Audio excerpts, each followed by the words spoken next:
Hi, I'm Benjamin Harding with the Piano Explored podcast, and today's video is to enhance what we've talked about already on episode 2 of the Piano Explored podcast. First, you've got to take a deep breath.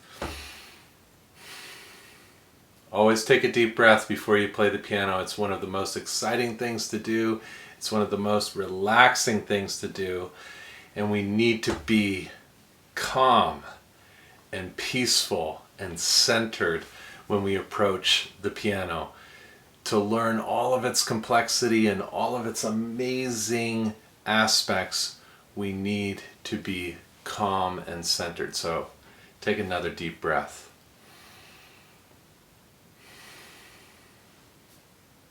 All right, let's begin and talk about today's topic, which is a part of the Friday Fundamentals series.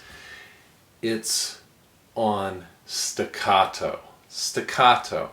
Now, if you're like me, I always ask my students, if you can teach it, you can play it. So I ask them, how would you teach somebody to play staccato? So just take a moment real quick and think about the definition of staccato.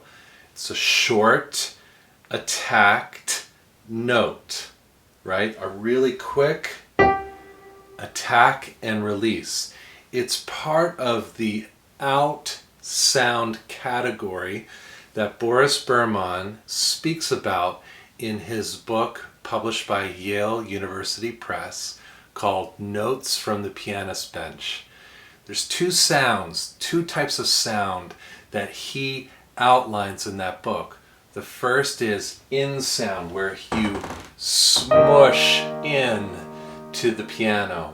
We talk about this on the podcast. It's great for legato.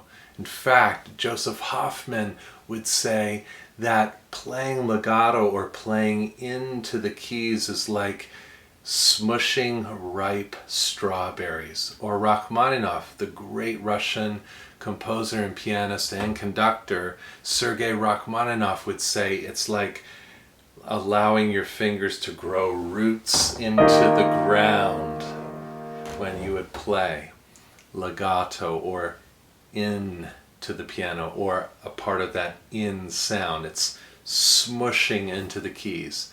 Staccato is part of the other category of sound, and that is the out sound. It's a quick attack and a quick release. You would do this on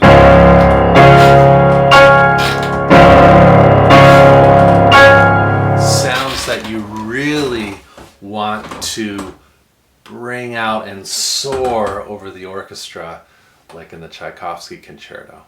You want the out sound to really pop out of the piano.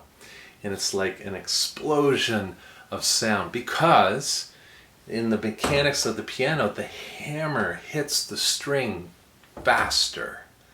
It hits the string faster and it produces a more brilliant sound. With the in sound, the hammer actually hits the string just a little bit slower.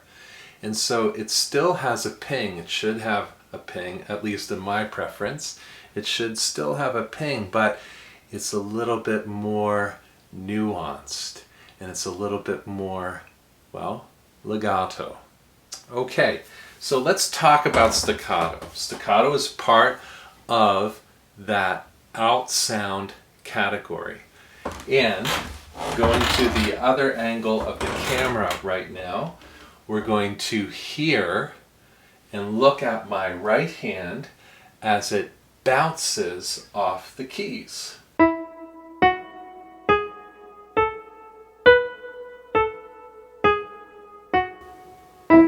Now I'm playing an E major 5-finger do, re, mi, fa, sol pattern. Okay, let's do it again.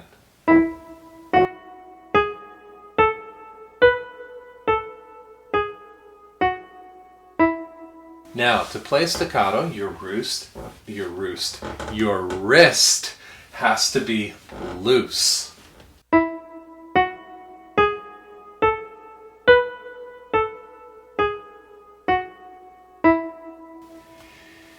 Now, isolated motion for staccato is up and down, up and down. And in this exercise, let me do it with the left hand.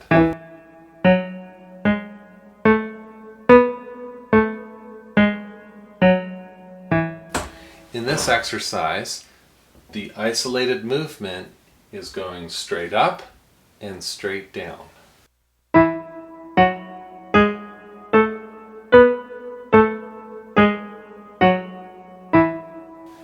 Hands together, again, in this exercise, the movement is straight up and straight down.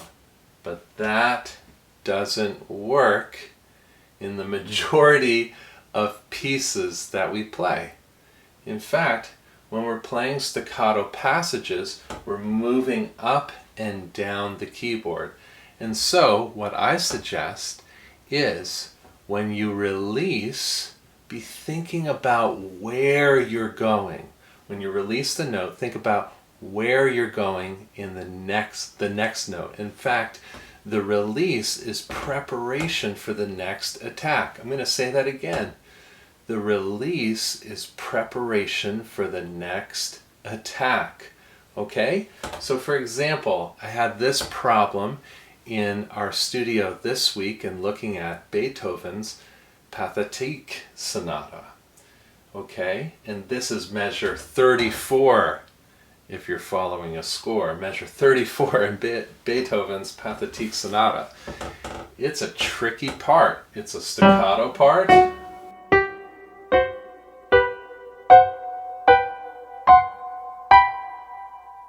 That is really, really tricky, especially at speed. And so what we did in the studio was to isolate the passage and notice the different hand positions where we could go straight up and straight down. But then also noticing where we needed to prep in the release to the next hand position. So I'm going to do it, and you can look at it in the other angle of the camera here.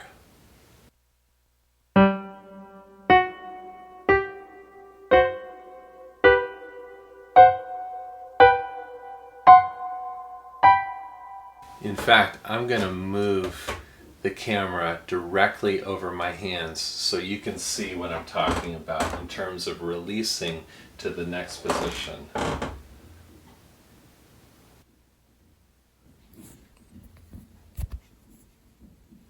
Okay, so here we are. Let's look at it. I'm here. Okay, I'm here.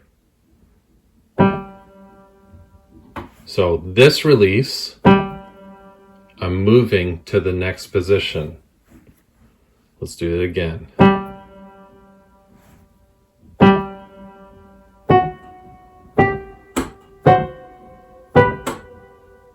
So this inverted fingering, I'm beginning to move at the release. And so at this inverted fingering, I'm beginning to move at the release. But all of these are different groupings.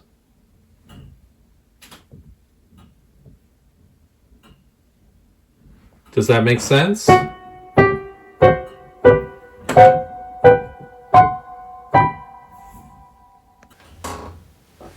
In fact, some would say that the older pianists would practice their staccato passages legato and their legato passages staccato.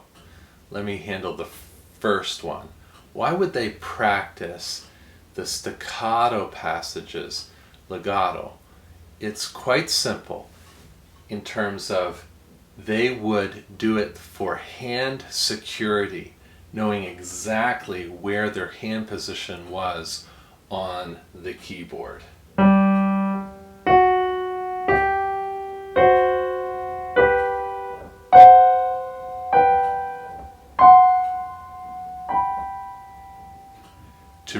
understand where their hand was on the keyboard. They would practice their staccato passages, legato, so they would know exactly where their hand was. Okay, and we'll talk about why they practiced their legato passages staccato in another video. Anyway, let me just review this passage.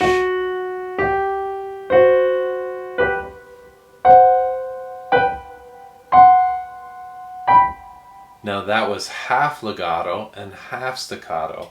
I encourage students to do that as they're moving to different hand positions and developing a really good sense of where they're at on the keyboard. And then once they get really firmed up in their fingering approach and in their legato approach and really understanding their hand position, then we turn it back on. We turn the staccato feature back on. And they're going to feel a lot more confident. All right, getting back to the definition of staccato. Staccato is short notes. You achieve it with a loose wrist that literally ricochets off the keyboard with your fingers. And of course, when we're playing chords, staccato, we've got to get our arms involved. The whole thing bounces. Your arm bounces. And it's just like pushing out of the keys, both in the chords and in the individual note scale passages. I hope this video was helpful. Check out Piano Explored podcast. Leave some comments here and some questions. I'd love to interact with you and help you to understand what it means to play staccato. When we dive in together as pianists and really work on the various articulations that are presented for us in the piano literature and the sound and the music becomes a very magical experience. Dive into articulation, understand the reason why and how you articulate the way you do, and you will be a better pianist. Bye for now.